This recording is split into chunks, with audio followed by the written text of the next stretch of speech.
Hey there, 2200. Welcome back. We are going to do, what are we doing today? Ohms and Kirchhoff's laws.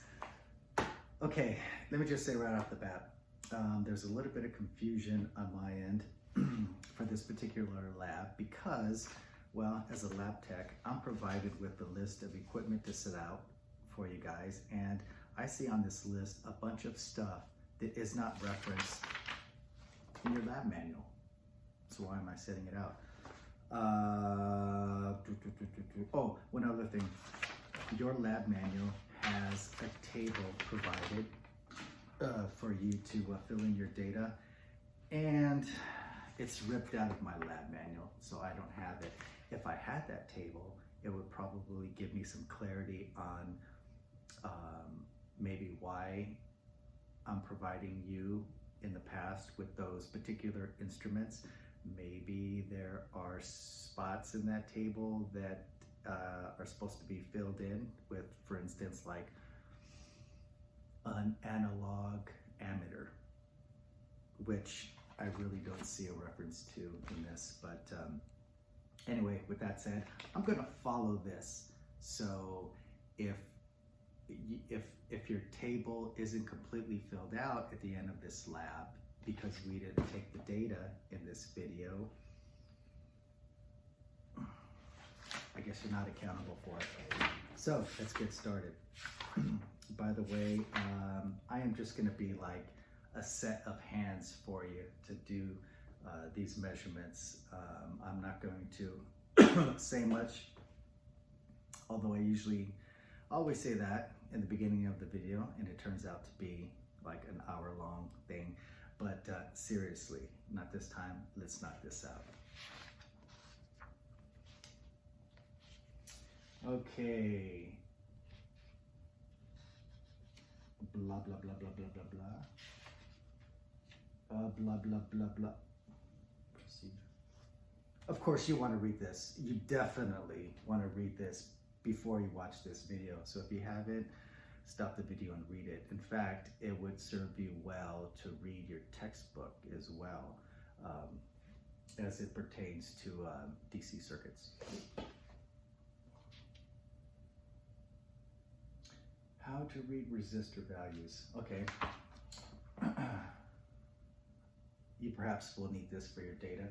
I'm going to give you the nominal values of these three resistors here. We have, as I've labeled them, R1, R2, and R3. That's how your lab manual labels them. R1 is color-coded as follows: green, brown, brown, gold. R2 is green, red, just a second. Scratch that. The resistor is brown and it has a brown stripe on it, so I didn't see it. R2 is brown, green, red, gold. R3 is green, brown, yellow, gold. Okay, so those first three bands pertain to the value of the resistor, and the last band pertains to its tolerance. See, I'm already talking too much. Shouldn't even say that. It's in your lab manual.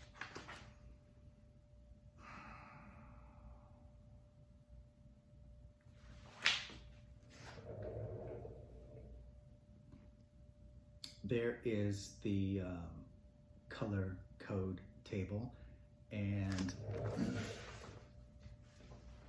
it looks a bit fishy.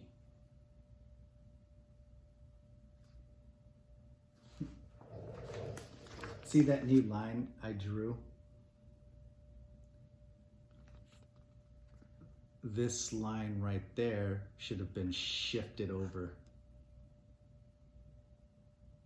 So in other words, all these pertain to band D.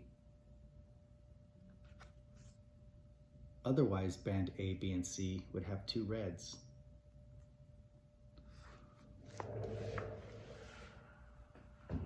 Okay, I promise this is going to be a quick one. Couldn't pass that up though.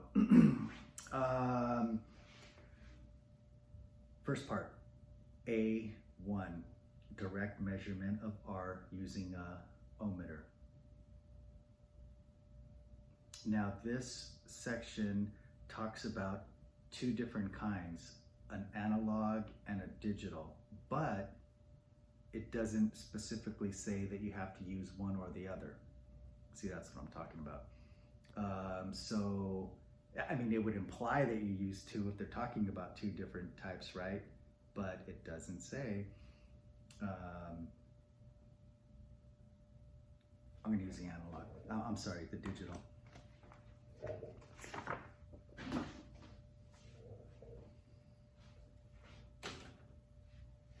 I need some,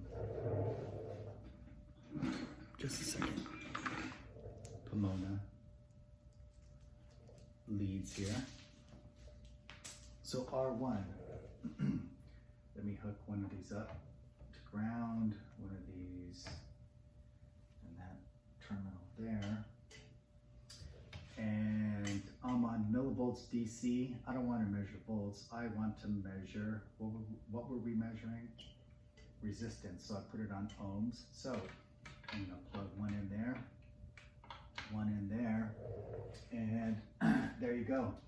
That is your first data point.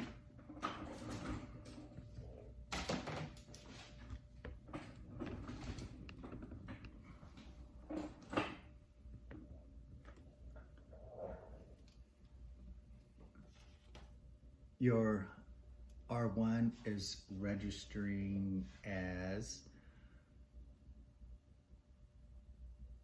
I would keep it to 3 significant figures. Well, do what you want.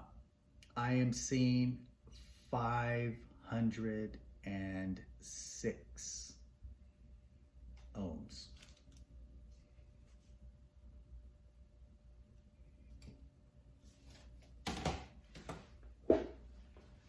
So now let's check out R2.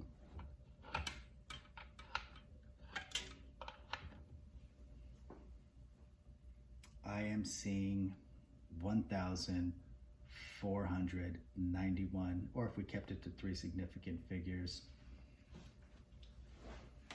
1,490.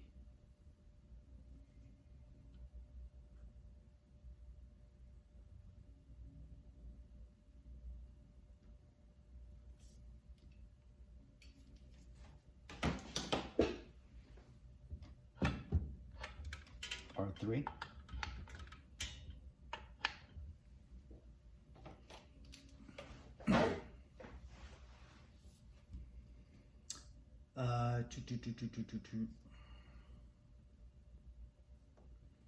That's a half of a mega ohm. So we're around 500,000, right?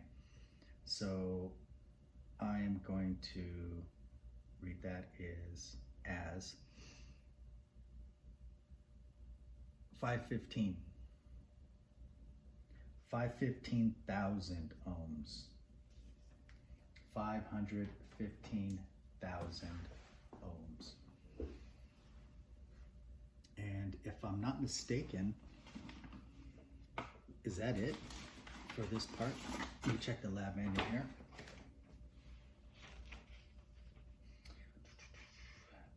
Pick a setting of the decade box which matches your measurement of R1. Okay, let's go ahead and do that.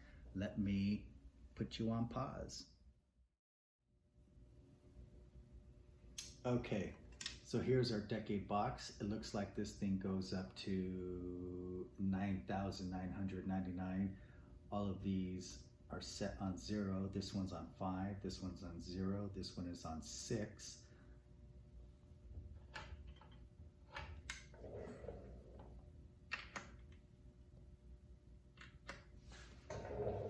This gives us 509. 509 ohms. And we're done with this part. Okay, real quick, I wanted to add something. I don't know if you could clearly see the display of this digital multimeter. Now, what you might be reading is 509 kilo ohms. That K there in front of the OHM, K is for kilo. So kilo is 1,000 ohms, right? Now I'm bringing this to your attention so that there's no confusion. There is a decimal right before that 5. I just don't know if you could see it with the distance that this camera is from the display. It's pretty small, so lest anyone's thinking like, hey, how did you get 509 ohms if there's a K there? There is a decimal before that 5. So let's get back to the video. But before we do so, let me point something else out. In your lab manual for A1, in the last paragraph there, it says, if we were to make the assumption that the decade box is accurate, this would provide a method of calibrating the ohmmeter. Now, I think they may be assuming that you were using an analog ohmmeter, so the decade box would provide a way to calibrate that analog ohmmeter. But in this case, we used a digital ohmmeter, and I would totally trust this before I trusted this guy here. Anyway, just wanted to make that comment.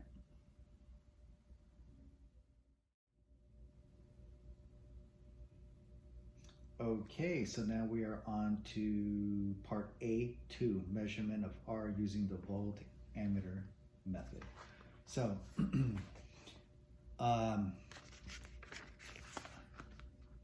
I connected this circuit here, and if this is the first time you've ever done a lab with circuits, I know for me it was quite confusing when I first did. So I'm trying to make this as easy as possible. I arranged everything to look just like that circuit diagram there in your lab manual. Here is the battery or power supply. Here is your ammeter. We're using that digital multimeter as an ammeter. And you can see the positive from the battery goes right into there. The other end of this ammeter goes right into one side of R1. The other side of R1 goes right back to the power supply. And I haven't hooked up the analog voltmeter yet. I'll do so in just a second. What I want to say is that power supply, it is on 12 volts. I don't know if you could see from the camera there, but it's reading 11.9. I did put it on 12 volts, then I measured the voltage with our digital voltmeter, and it wasn't reading 12. It was a little higher, and I trust this more than I trust that display, so I lowered that. Right now it's reading 11.9, but I measured it with this, and this says it is at right on 12 volts. So it is 12 volts, or power supply. And we are getting a current reading there. It is 23.8 milliamps. Do not record that because we haven't plugged in our analog voltmeter across this resistor yet, as it shows in the diagram. So I'm going to plug this in, and when I do, I get a voltage reading on my, rookie mistake. I plugged it in the wrong way. If it was a digital voltmeter, it wouldn't have mattered. It just would have given me a negative value. So this needle went up. I'm not even going to zoom in on it. It took me like 30 seconds to even figure out what the reading was on this analog voltmeter. The reason being is because the tick marks are pretty small, so you really have to like focus in on it. It's like measuring with a ruler and determine how far that needle is away from each tick mark. Each one of these tiny ones represents 5/10 of a volt. Anyway, let's give you your data.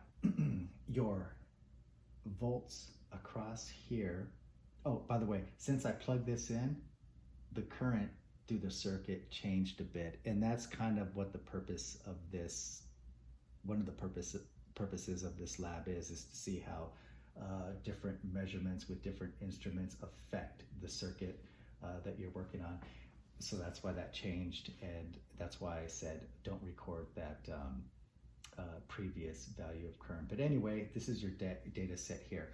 We are reading 24.0 milliamps of current, and for our voltage with this analog meter, I am reading 11.8 volts.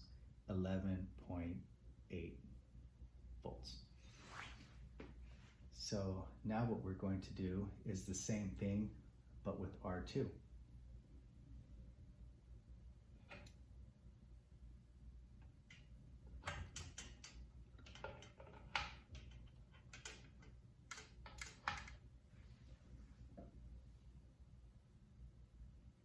And our current is now measuring 8.27 milliamps.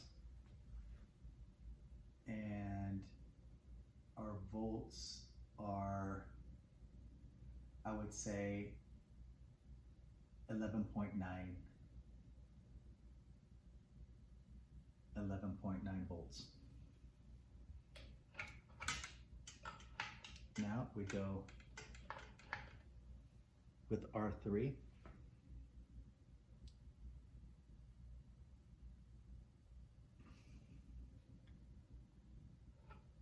What did I say? R2. Bear with me for a second.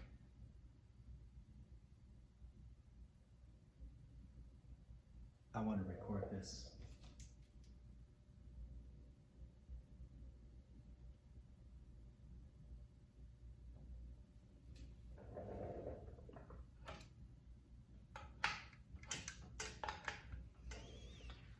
For R3, we are getting 0.221 milliamps, or in other words,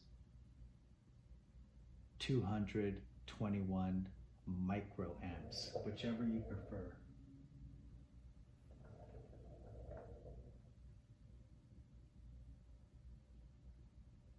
And our volts are, again, 11.9 volts.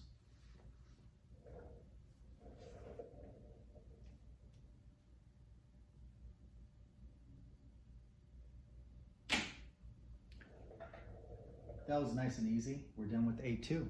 All right, let me put you on pause and get us another setup. Okay, so we are now ready for B1, a single loop circuit, resistors in series. What I want to briefly do is convince you that I just set up this circuit here. There's our power supply, and our positive comes and plugs into our R1. Our R1 in turn is plugged into R2. Then the other end of R2 goes back to the negative terminal of our power supply. So these are, I mean, they're configured differently in space, but that doesn't matter. In other words, they're not up and down, they're side by side, but as long as the wires are connected the same as they're depicted here, we have the same exact circuit. So what we'll do now is measure the current coming out of the power supply and going into R1, just like figure 8B. And our digital multimeter is already set up to read current. And what I'm going to do then is make that part of the circuit as soon as I find a wire here.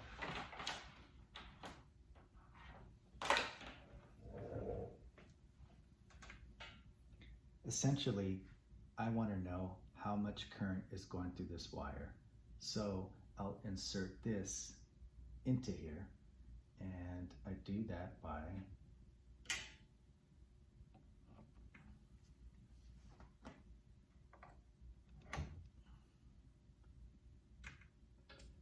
simply doing that. And our reading is 6.04 milliamps. Let me write that down.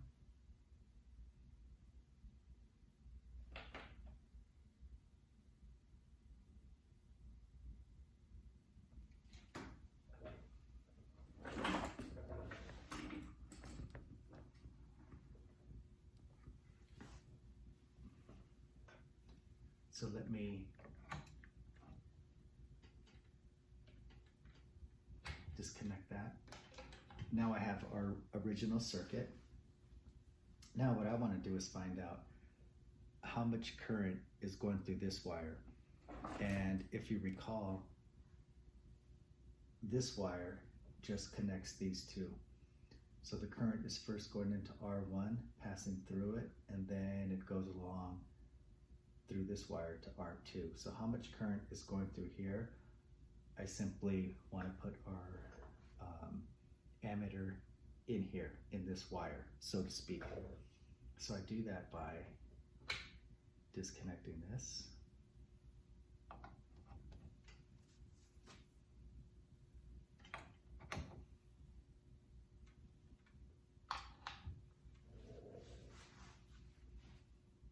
So now the circuit that we just configured is figure 8C, and we're getting a reading of 6.04 milliamps.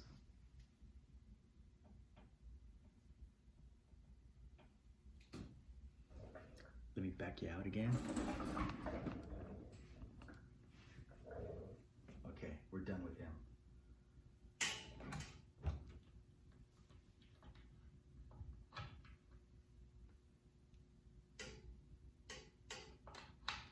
So I'm back to my original circuit. Now, we want to measure the voltage across the battery, the voltage across R1, and the voltage across R2. Now, if I was in the actual lab, I would have mentioned how to hook up this digital multimeter in the two different possible ways, either in parallel or series when you're measuring either voltage or current, because if you do it the wrong way when you measure current, you'll damage the multimeter or at a minimum blow the fuse. But since I'm doing it, I didn't mention it. I'll mention it real quick right now. Let's say you have a circuit element like this R1 and you want to measure the voltage across it. You would get these leads here and just put it directly across that circuit element, in this case a resistor, and you'd measure the voltage. That kind of connection is called a parallel connection. Now, if I wanted to measure the current going through that resistor, if I was to switch this to read current and hook it up in parallel across the resistor, I'd blow the fuse. Again, I said I wasn't going to talk too much in this video, so I'm not going to go into why. Be a good thing for you to try and figure out though. When I'm measuring current, what I need to do is actually make the instrument part of the circuit. In other words, I need to hook it up in series with what I'm trying to measure. That's why I use that example that, like, if I want to measure the current through this wire, I have to put that in this spot. That's why I'd unplug this, put it in there, and then get the other lead and put it into that plug there. Anyway, let's get on to measure voltage. So it's set up to read voltage, and I want to measure the voltage across the battery.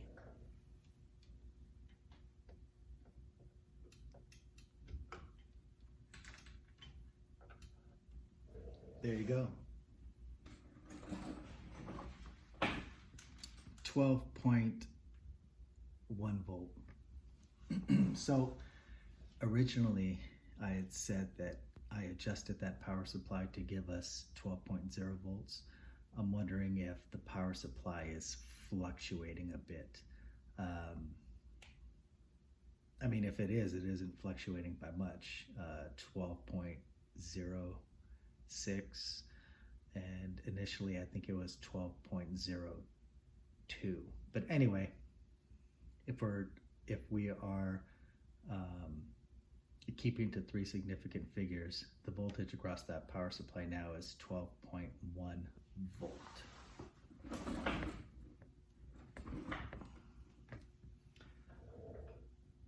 Next part of this section is to measure the voltage across our R1. Easy enough.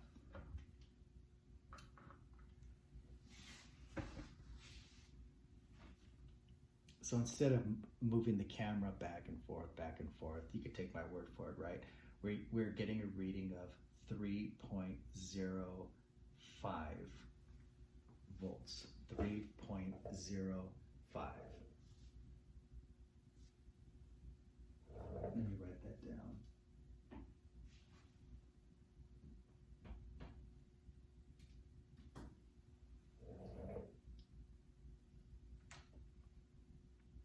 So now we want to know what the voltage is across our R2. I'm going to connect this across or in parallel with R2. And we are getting negative 9.00. And the reason, don't worry about that negative. That just means that I hooked it up in such a fashion that it's opposite the way the current is flowing.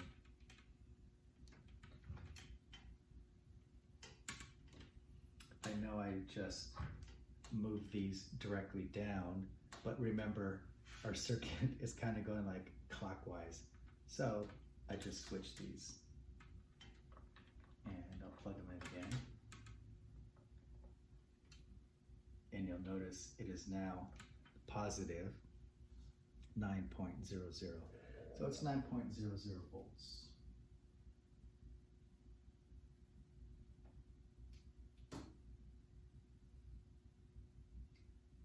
And that is it for this section. Let me put you on pause. Okay, so we are on to B2, a two-loop circuit, resistors in parallel. Now, what I did was I hooked up this circuit here. Well, actually, there's no ammeter hooked up to my circuit yet. But this is the circuit that we have. And there are a ton of ways I could have hooked up the wires. And what I did was I chose wires that would best illustrate or convince you that what we have here on the board is the same circuit as the diagram here in your lab manual. Meaning, let me bring you in a little bit. We have our battery, which is out of view right now, but the positive terminal of the battery is this wire here. Now you can see that the battery branches off into those two different resistors as it does in the diagram, R1 and R2. Furthermore, R1 and R2 are eventually meet together, are connected together. And that wire goes back to our negative terminal of the battery. So we have the configuration in the manual, and what we want to do is make three measurements of current. The first measurement will be current coming straight out of the power supply. So what I'm going to do is connect the digital multimeter in its ammeter function to measure the current coming through this wire that's coming directly out of our power supply. So how much current is coming into our circuit? That will be our first measurement. Then our second measurement will be, as you can see there, the center diagram, the center circuit in figure 9.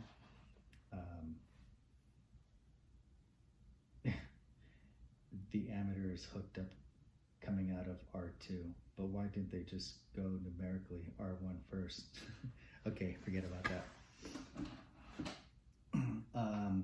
Basically, there's two other points of interest. I want to know how much current is coming out of R1, and then measure how much current is coming out of R2.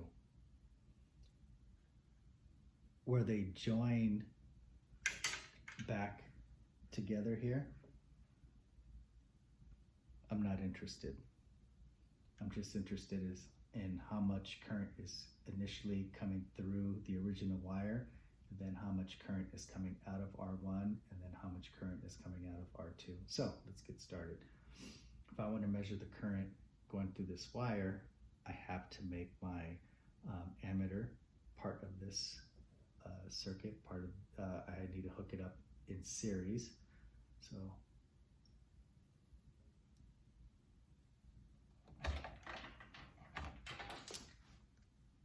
I'll plug this in here. So it is as if I put this instrument, as if I inserted it into that wire I was holding.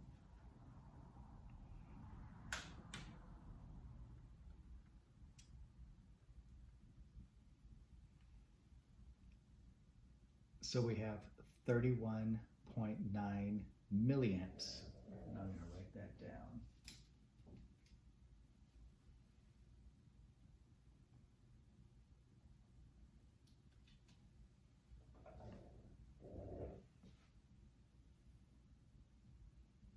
Okay, let's get rid of this connection.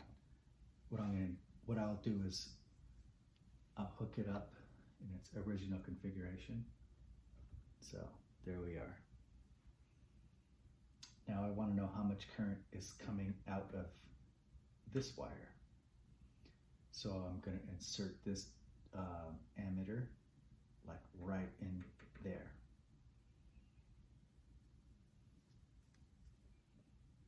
So let's see if you could follow me.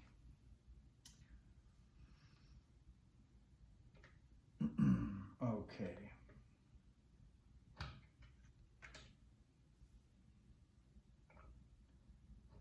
The wire coming out of R1, it was originally this one here, but now the wire coming out of R1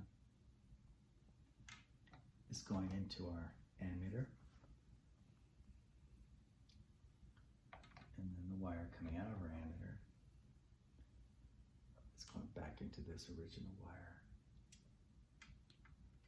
So the current that's flowing out of R1 is 23.9 milliamps. And let me write that down.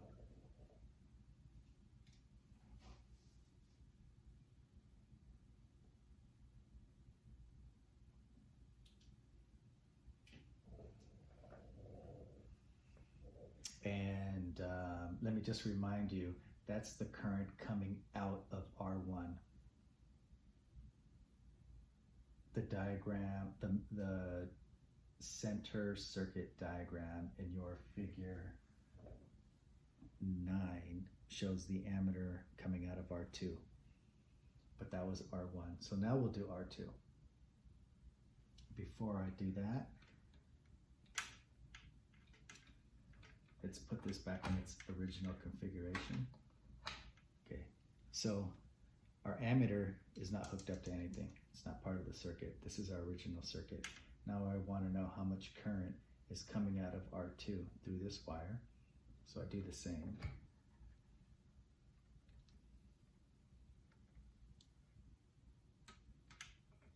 Now it's starting to look messy, isn't it? So this wire coming out of R2 goes into our ammeter. The wire coming out of our ammeter is going into this original wire that was plugged into R2. And we're getting 8.08 milliamps. 8.08.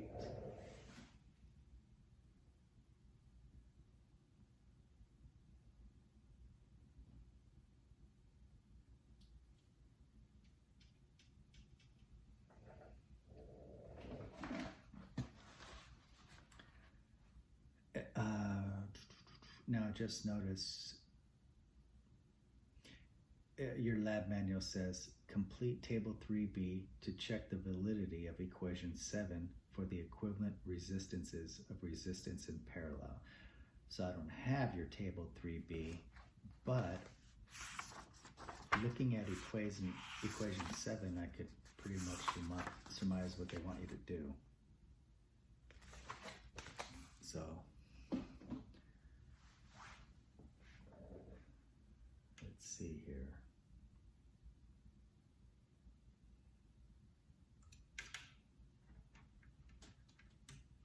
Let me disconnect my ammeter.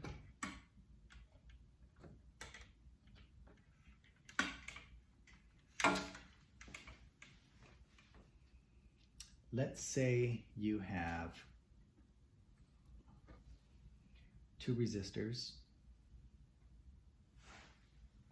and those 2 resistors are connected in series, meaning they're just connected back to back. Current flows from one end through one, out, and then into this one, and then out back to, say, the power supply.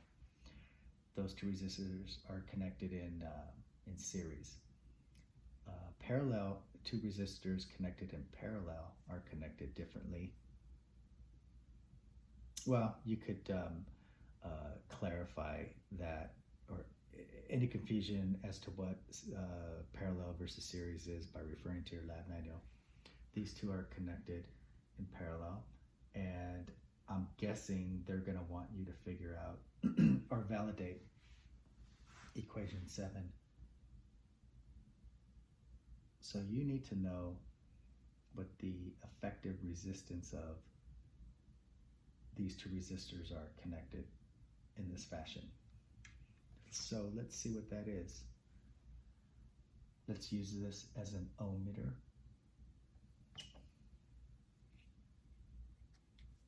And when you're checking for resistance, you don't need your circuit connected to a power supply. In fact, you don't want it to. You would at least have to disconnect one of the resistors from the circuit in order to check its resistance.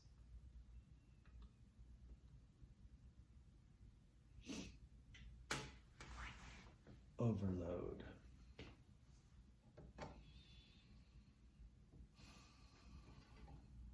Sorry about that. Rookie mistake.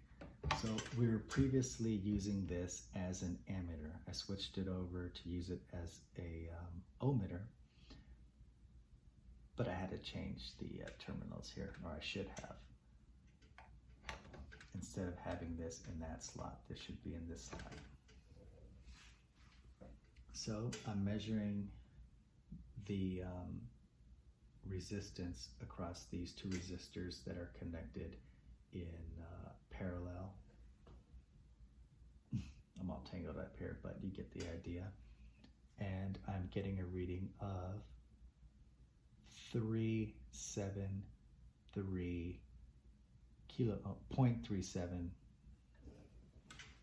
zoom in on that. 0.377 kilo ohms, or in other words, what? 377 ohms. Let me write that down.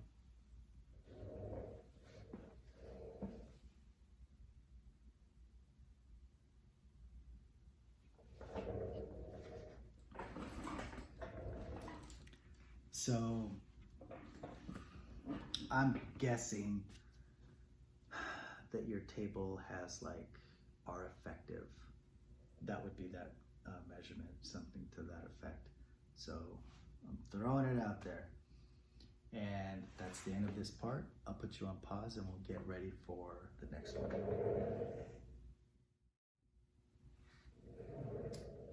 Okay, now we are on part C, voltmeter correction.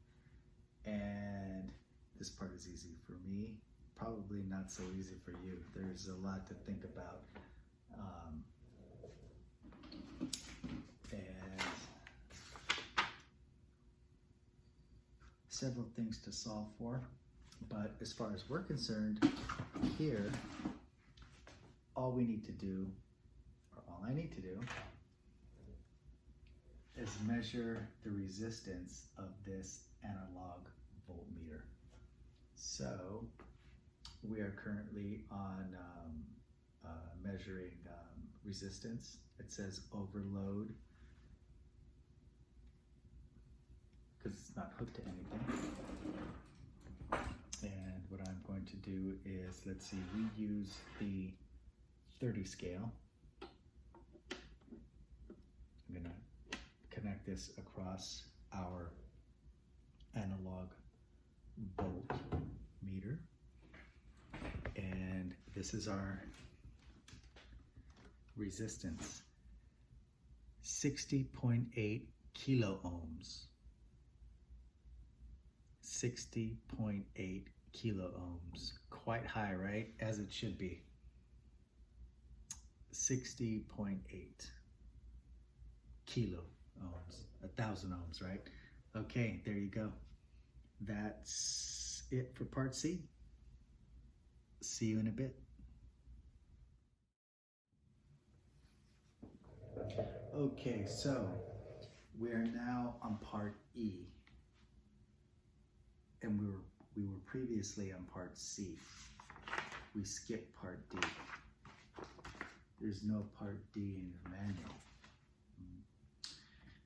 Okay, so there's no D in here. E, the Wheatstone bridge circuit. So what I did was I mounted RA and RB on the breadboard there, just as it is in your diagram. And well, what I attempted to do was hook this up so that it resembled this circuit, like where everything is in relation to each other, so that I can convince you that we did indeed build this circuit. But yeah, there's no way I can do that. No, I'm not even going to try and trace these out. I mean, I can, and it would make sense to me because I'm the one that hooked it up, but I don't know if I would convince you that it is indeed hooked up, just as the diagram in the book. Let's just all take my word for it and assume that it is. It is exactly this circuit here. And for the G, our galvanometer, our lab manual instructs us to use our digital multimeter as an ammeter. And for the variable resistor, we use this decade box here. And the decade box is nothing more than an instrument that could be tuned to whatever resistance you want. Well, within reason, it does have a max, and the smallest increment are in units. units of 1 ohm. So we can't, fine tune it any more than 1 ohm at a time. Let's see. I should mention for our RA and RB, the lab manual says let RA equal RB, and also choose values in the 1000 to 2000 ohm range. These RA and RBs are indeed equal to each other. They're duplicate resistors. And you'll want to take note of this. These are 1000 ohms each, and the lab manual instructs us to use something with a tolerance not above 2%. These resistors have a tolerance of 1%, so even better. And our unknown, we're going to use 2 unknowns. The first one will be R1 and the second will be R2. So everything is hooked up.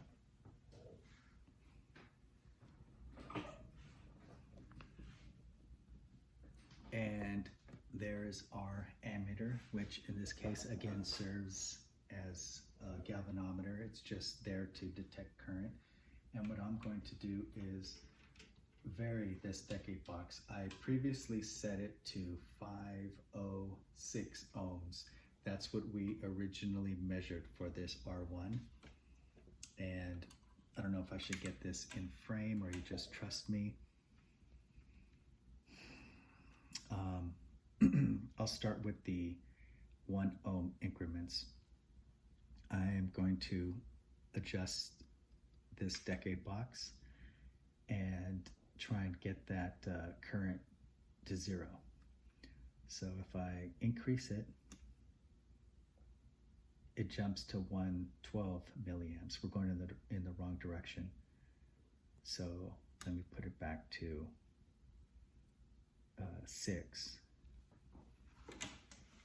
506. So I'll go in the other direction. I'm going to lower the decade box to a value of, instead of 506, 505.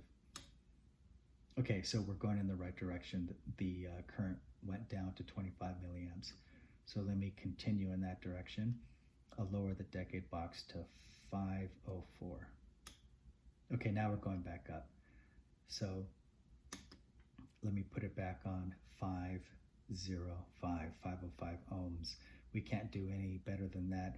If this decade box had another dial where I could adjust the ohms by smaller increments, then I could fine tune it that way and see how close we can get to 0 amps, but that's the best we can do. So with our Wheatstone bridge,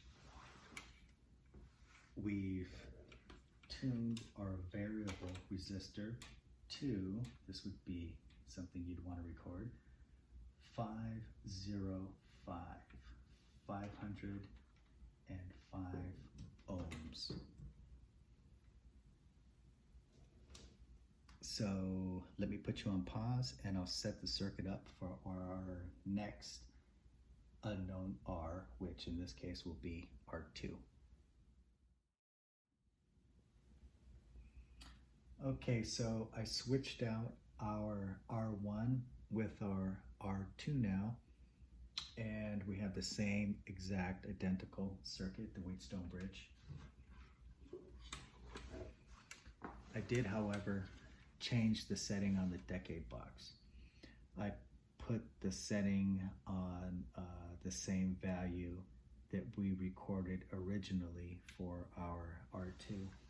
In other words, I set the decade box to 1491 ohms, 1491 ohms. And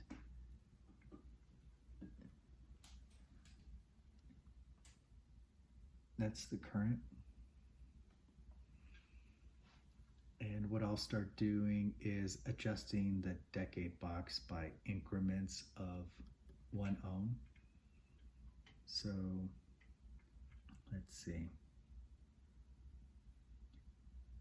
I'll decrease it by 1 ohm. Right now it's at 43 milliamps. Okay, so this is clearly the wrong direction. I decreased it by 1 ohm and it went up, the current went up to 58 milliamps. So let me put it back where it originally was. Again on 1491. So I'm going to go in the other direction. I'll put it on 1492. Okay, the current did indeed go down. Let's see if putting it on 1493 will make the current go down even further, or see if it starts to rise. Okay, so it went down again. So I'll keep going in that direction. Okay, now it's negative. The current is going in the other direction, but 0.0001 milliamp or 0.1 microamp negative is for sure smaller than, let me put it on the previous one, 0.0014 milliamps. Okay, so that's even better. Let me move it up one more.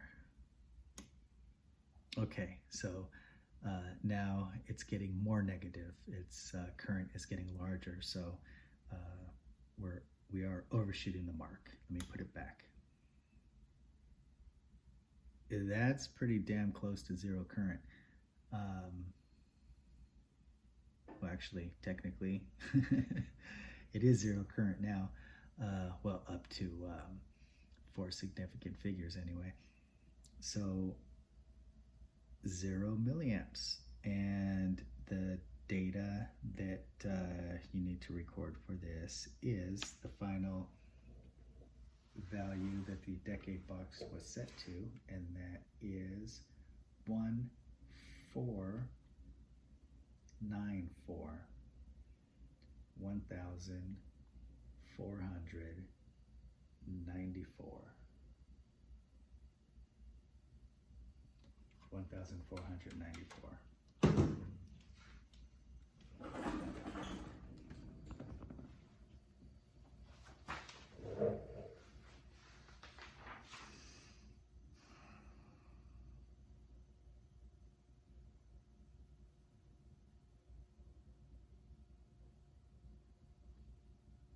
The next part of the lab deals with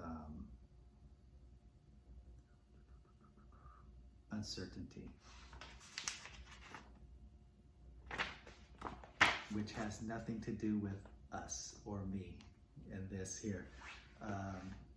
Well, it has to do with this in the sense that it has to do with the uncertainty and some of the data you took, but there's no data to collect for that portion of the manual. So we're done, and that was fun as always. Until next time, I'll see you.